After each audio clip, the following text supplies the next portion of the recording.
What if I told you Disney World almost had a land made entirely of mythical creatures? Before Expedition Everest became one of Disney's greatest achievements, before the Yeti became a legend, and long before Animal Kingdom became the park we know today, there was a land that Disney never built.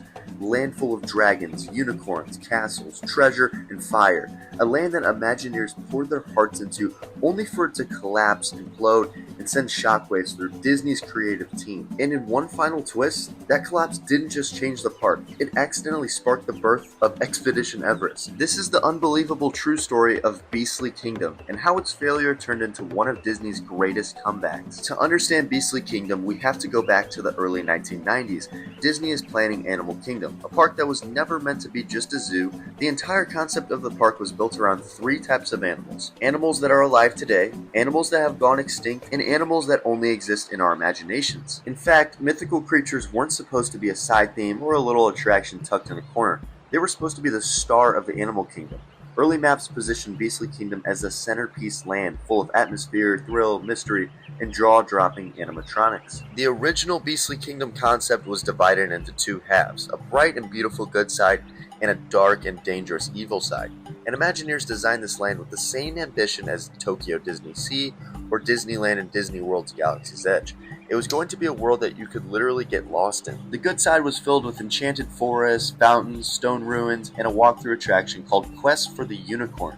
This wasn't a simple maze, it was a gigantic fantasy environment designed for exploration. Guests would wander through ancient archways, vine-covered temples, and glowing grottos searching for a unicorn statue protected by hidden animatronics. The Imagineers wanted it to feel spiritual, peaceful, and beautiful, like stepping into a living storybook. There was also a boat ride along a mythological river, drifting past animatronic mermaids, fairies, and glowing magical creatures. Mist screens, fiber optics, underwater lighting, this was Imagineering just showing off. But that evil side, that was where Beastly Kingdom was supposed to be legendary.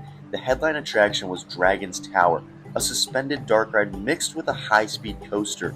Guests would enter a massive, crumbling medieval castle that sat above a treasure chamber, and inside that chamber waited a giant fire-breathing dragon.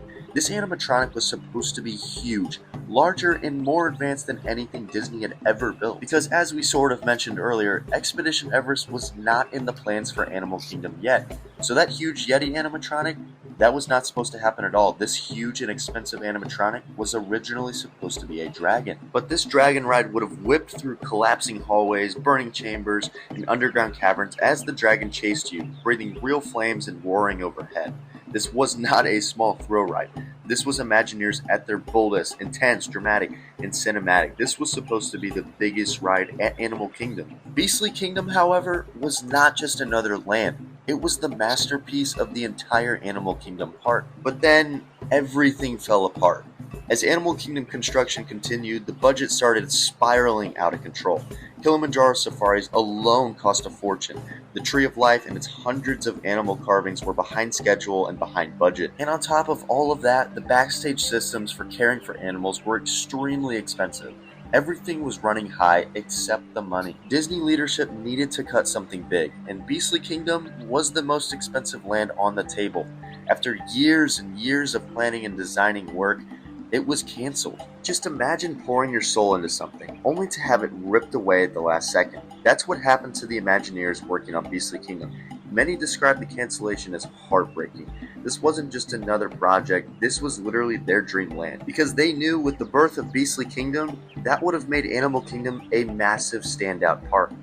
And some Imagineers were so upset that they literally left Disney entirely. They went across town to Universal and immediately pitched a land full of dragons, unicorns, and castles. Sound familiar? Universal said yes, and the result was the Lost Continent at Islands of Adventure, complete with a massive dragon coaster called Dueling Dragons.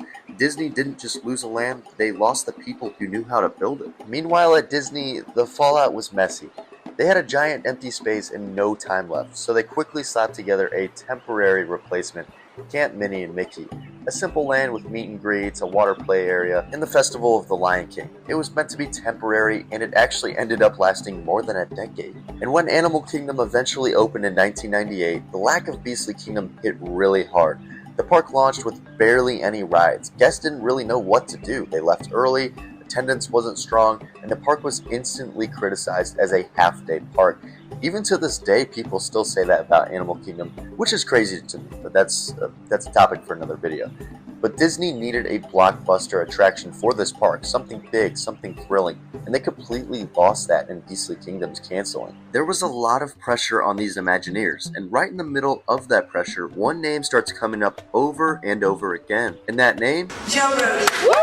Joe Rohde was one of the main creative voices behind Animal Kingdom, and when Beastly Kingdom fell apart, he became one of the loudest voices, making sure that the park didn't lose its purpose along with it. Joe was just obsessed with one idea above all else, that this park had to feel real. Not theme park real, not movie real, real. That's why the solution didn't become another Fantasyland, and that's why the new idea wouldn't be a dragon. Instead, Joe Rohde and the rest of the Imagineering asked a different question. What mythical creature could feel like it belonged in the real world?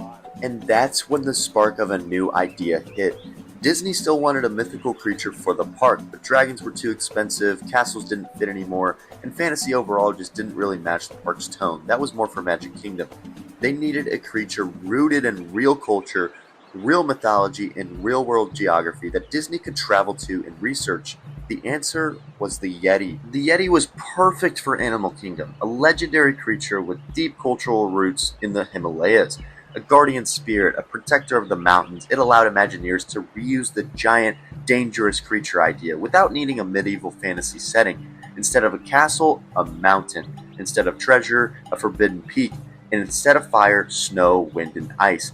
And this is where the story shifts from failure to possibly the greatest comeback Disney Parks has ever had. Imagineers took everything they learned from Beastly Kingdom, the emotional storytelling, the large-scale creature, the atmospheric world building, and reinvented it into Expedition Everest, and this time they wanted to go bigger. They actually traveled to Nepal to research actual Himalayan culture. They met with locals, studied architecture, collected artifacts, and learned the spiritual beliefs around the Yeti.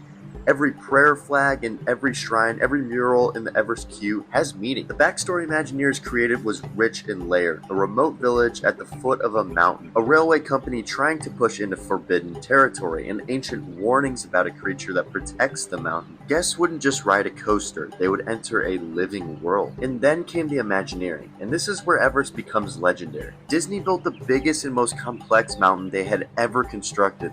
They created a unique track system with a lightning-fast track switch, allowing the train to suddenly change directions and send riders flying backwards. They hid environmental storytelling in every inch of the queue, broken climbing gear, shredded tents, mysterious claw marks, and a research base dedicated to studying the Yeti. And then there was the Yeti itself. To say the Yeti was ambitious is an understatement. The animatronic was massive, over 25 feet tall, mounted to its own steel superstructure inside the mountain. Its range of motion was so powerful it could literally shake the entire building.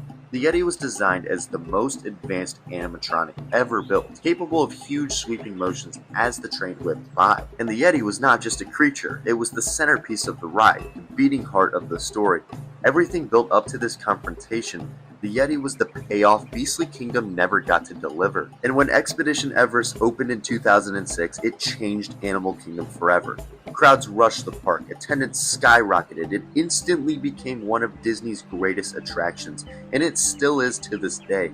A masterpiece of storytelling, engineering, and atmospheric detail. Even after the Yeti's famous malfunction, turning it into the legendary Disco Yeti, which I made a short about, the ride remains a fan favorite. It's just so unique. The mountain, the queue, the backwards section, and the finale reveal of the Yeti. It all works, it all connects, and Everest is just more than a thrill ride. It's a redemption story of what Beastly Kingdom could have been. Because when you really think about it, Expedition Everest is the spiritual child of Beastly Kingdom. The layered storytelling, the dramatic chase, the atmospheric world building, Everest is the version of Beastly Kingdom Disney could actually build. So Beastly Kingdom didn't really die with its canceling, it more so evolved. It shifted, it transformed, and its heart lives inside that mountain. And to this day, if you look closely, Animal Kingdom still remembers Beastly Kingdom because the park's logo still actually features a dragon, and early carvings, sculptures, and murals still have mythical creatures hidden in them. It's almost like some ghost of what the park could have been and still quietly living inside the park.